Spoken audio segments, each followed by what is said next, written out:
our YouTube channel Sandra Advanced Education. Today we will study of the mathematics class 8th और आज हम बात करते हैं 8th क्लास की जो एक्सरसाइज है हमारी 2.1.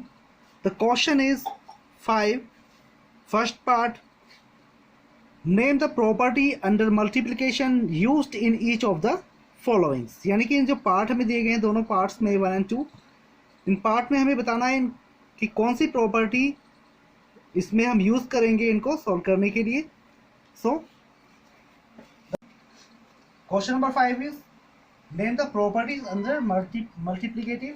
यानी कि हमारा जो पार्ट है 1, इसमें हमें बताना है कौन सी प्रॉपर्टी का यहाँ पर यूज हो रहा है.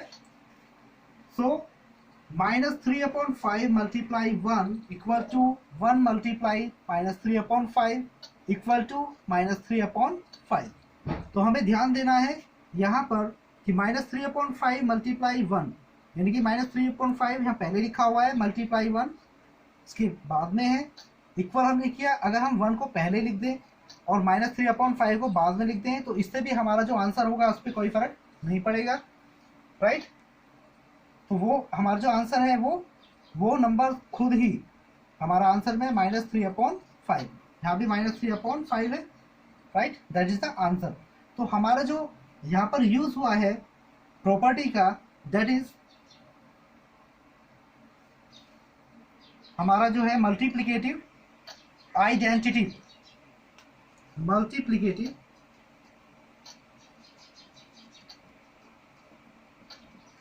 आइडेंटिटी,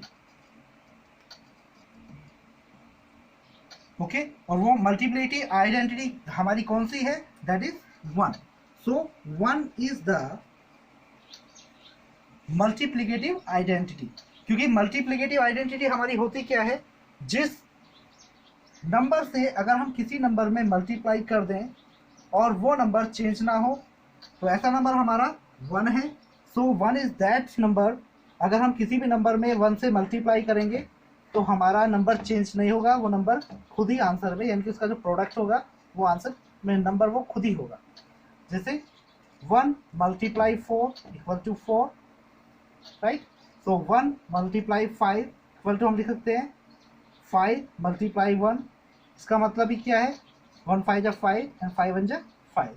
तो यहाँ पर जो 1 है वो हमारा मल्टीप्लिकेटिव आइडेंटिटी है जो हमारे इस क्वेश्चन में यूज किया गया है. सो 1 is the multiplicative identity. The second part of this question is 3/17 multiply -2/7 equal to -2/7 multiply 3/17. Okay. So this is the question. 3/17 multiply -2/7 equal to -2/7 multiply 3/17. Now focus on this. क्योंकि यहाँ पर जो लिखा हुआ है 3/17 multiply -2/17, इसे हमने पहले 3/17 को लिखा गया था, लेकिन यहाँ पर हमने क्या किया, जो बाद वाला -2/7 है इक्वल टू के बाद में पहले उसे लिखा, फर्स्ट -2/7 को लिखा और 3/17 को बाद में लिख दिया. तो ऐसा हम कर सकते हैं.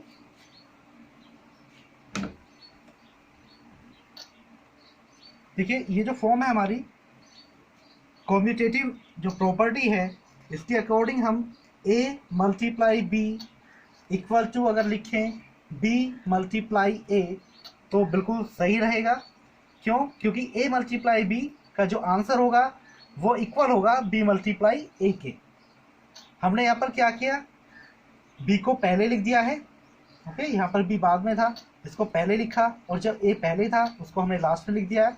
मल्टीप्लाई में है तो इसमें आपस में कोई चेंज नहीं होगा, the answer will be same.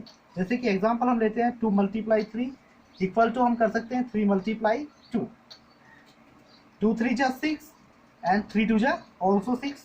देखिए the product of both are same, so we can say and this property is commutative in multiplication. सो बिल्कुल वैसे यहाँ पर लिखा गया है जो हमारा फर्स्ट में लिखा है, राइट. 3/17 multiply -2/7, right. तो हमने जो बाद में लिखा हुआ था उसे पहले लिखा -2/7 एंड मल्टीप्लाई का साइन लगाया. जो पहले लिखा हुआ था फर्स्ट में 3/17 उसे हमने बाद में लिख दिया है, right. So this property is called the multiplicative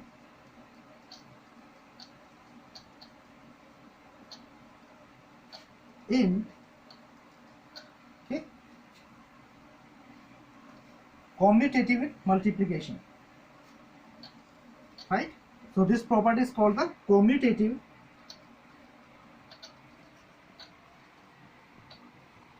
in multiplication,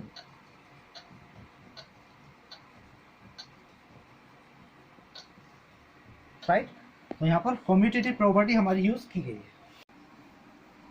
now the question is 6 multiply 6/13 by the reciprocal of -5/16. The question is multiply 6/13 by the reciprocal of -5/16. सबसे पहले हमें देखना है कि रेसिप्रोकल होता क्या है. रेसिप्रोकल अगर हम निकालें किसी भी नंबर का रेसिप्रोकल तो हमें करना क्या होता है. रेसिप्रोकल में हमारे दिए गए नंबर को हम आपस में चेंज कर देते हैं. जो डेनोमिनेटर है उसे न्यूमिनेटर में और जो न्यूमिनेटर होता है उसको डेनोमिनेटर में हम चेंज कर देते हैं. सो इस दिए गए नंबर का जो रेसिप्रोकल होगा वो 16/-5, राइट? तो इस नंबर से हमें मल्टीप्लाई करनी है 6/13 में. The solution is 6/13 multiply reciprocal इसका फिर से हम देख लें -5/16 को 16 ऊपर चला जाएगा और माइनस का 5 हमारा अपॉन में आ जाता है. तो हमारा नंबर बन जाएगा 16/-5. सो 16/5 माइनस के 5 से हमें करना है मल्टीप्लाई. अब देखिए हमें देखना ये है कि ऊपर से और नीचे वाले जो नंबर्स आपस में कटने वाले हैं उन्हें हम काट देते हैं, कट कर देते हैं, और जो बचे हुए नंबर्स हैं उन्हें आपस में मल्टीप्लाई करने के बाद लिख देते हैं. तो देखिए ना तो 13 से 16 कट होगा या ना ही 6 से 5 या 5 से 6 कट होगा. ओके, कोई ऐसा नंबर जो आपस में कट कर दे ऊपर नीचे कोई भी ऐसा नहीं है. तो हम क्या करेंगे 6 की 16 में मल्टीप्लाई करके लिखेंगे और 13 की मल्टीप्लाई -5 में हम करेंगे, राइट? तो 6 की मल्टीप्लाई 16 में की तो 16 6 या 96, okay, and minus plus minus, क्योंकि हमारा साइन का भी हमें ध्यान देना है. यहाँ पर प्लस का साइन है कुछ नहीं है तो, और अगर माइनस का है प्लस माइनस माइनस, और अगर minus minus plus, minus plus minus, और plus minus minus, right? And plus plus plus. तो हमें ध्यान रखना है साइन की मल्टीप्लाई का भी. यहाँ पर हम माइनस की मल्टीप्लाई प्लस में कर रहे हैं तो माइनस प्लस माइनस. 13 की 5 में किया तो 65, 13 5 या 65. तो हम इसे लिख सकते हैं इस तरह से -96/65 will be the answer. The question 7 is tell what property allows you to compute. The question is this, right? So हमें करना क्या है, हमें बताना है कि आखिर कौन सी प्रॉपर्टी हमारी यूज की जाएगी इस क्वेश्चन को करने के लिए. इस क्वेश्चन में कौन सी प्रॉपर्टी हमारी यूज की गई है. इस एस को हटा करके हम इक्वल का साइन भी लगा सकते हैं. तो 1/5 multiply bracket start 6 multiply 4/3 bracket close. S की जगह हमने लगा दिया इक्वल, बात एक ही है, right? Bracket start 1/5 multiply 6 bracket close multiply 4/3. अगर हम ध्यान से इसको देखें तो हमारी ये जो प्रॉपर्टी है a multiply bracket start b multiply c, we can say this equal to, right? तो अब इस बार हमने क्या किया, a मल्टीप्लाई b को हमने ब्रैकेट में लिया और c को खाली छोड़ दिया multiply c. So we can write this a multiply b bracket start multiply b multiply c equal to a को ब्रैकेट में हमने रखा, bracket start a multiply b. इस बार हमने इन दोनों को ब्रैकेट में ले लिया है, a और b को, ब्रैकेट क्लोज, और जो लास्ट में हमारा c है उसको हमने ब्रैकेट के बाहर रख दिया है. तो ये जो हमारी प्रॉपर्टी होती है अगर इसको हम देखें तो this is the associative property के अकॉर्डिंग ये ऐसा होता है. इससे क्या होगा, हमारा जो आंसर है उस पर कोई इफेक्ट नहीं पड़ेगा. जो आंसर हमारे इससे आएगा वही इसका भी आंसर होगा अगर हमारे इस तरह से हम इसको लिख देते हैं. जैसे कि हम एग्जांपल लेते हैं 2 मल्टीप्लाई ब्रैकेट स्टार्ट 1 मल्टीप्लाई या 4 ले लें, 4 मल्टीप्लाई 3, कोई भी नंबर हो सकते हैं यहाँ पर, equal to bracket star 2 multiply, इस बार हमने इन दोनों को ले लेंगे ब्रैकेट के अंदर, 2 मल्टीप्लाई 4 और 3 को हम मल्टीप्लाई में बाहर रखेंगे।